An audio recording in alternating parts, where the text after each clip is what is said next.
السلام علیکم سامعین، 8 محرم الحرام اور 27 جولائی ہے۔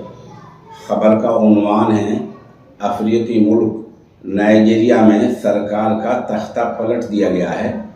فوج نے وہاں کے راشٹرپتی کو صدر کو قید کر دیا ہے اور اقتدار پر قبضہ کر لیا ہے۔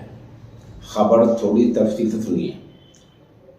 مغربی افریقی ملک نائجیریا میں فوجی بغاوت ہو گئی ہے اور ہتھیار بند فوجی راشٹرپتی بھون پر قبضہ کر کے وہاں کے صدر محمد بزم کو اقتدار سے ہٹا کر قید کر دیا گیا ہے۔ راشٹرپتی بھون میں فوج گھس گئی ہے، فوج نے قبضہ کر لیا ہے اور وہاں کے صدر محمد بزم کو اقتدار سے ہٹا کر ایک کمرے میں قید کر دیا گیا ہے۔ خبر دینے والی ایجنسی رائٹر کے مطابق فوج نے نائجیریا کے قومی ٹیلی ویژن پر یہ اعلان کیا ہے۔ وہاں کے فوجی کرنل امودا نے آگے کہا، ہم بگڑتی ہوئی سیکورٹی کی صورتحال اور غلط کارکردگی کی وجہ سے اس سرکار کو پلٹ رہے ہیں۔ نائجیریا کی سرحدیں سیل کر دی گئی ہیں، ملک بھر میں کرفیو کا اعلان کر دیا گیا ہے اور تمام سرکاری دفاتر معطل کر دی گئے ہیں جب تک فوج نہیں کہے گی کسی دفتر میں کوئی بھی کام نہیں ہوگا۔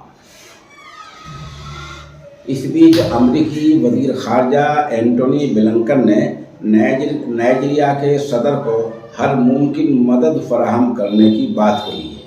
ساتھ ہی اقوام متحدہ کے سیکریٹری جنرل اینٹونیو گوٹیرس نے بھی کہا کہ انہوں نے صدر سے بات کی ہے اور انہیں اقوام متحدہ کی مکمل حمایت کی پیشکش کی ہے۔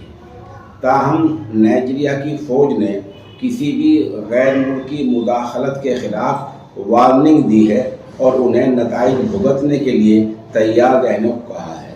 بہرحال نائجیریا میں تختہ پلٹ گیا ہے، فوج نے قبضہ کر لیا ہے اور امریکہ نے وہاں کے جو پہلے صدر ہیں جن کو قید کیا گیا ہے ان کو اپنی مکمل حمایت کا اعلان کیا ہے۔ اب دیکھیے آگے اونٹ کس کروٹ بیٹھتا ہے۔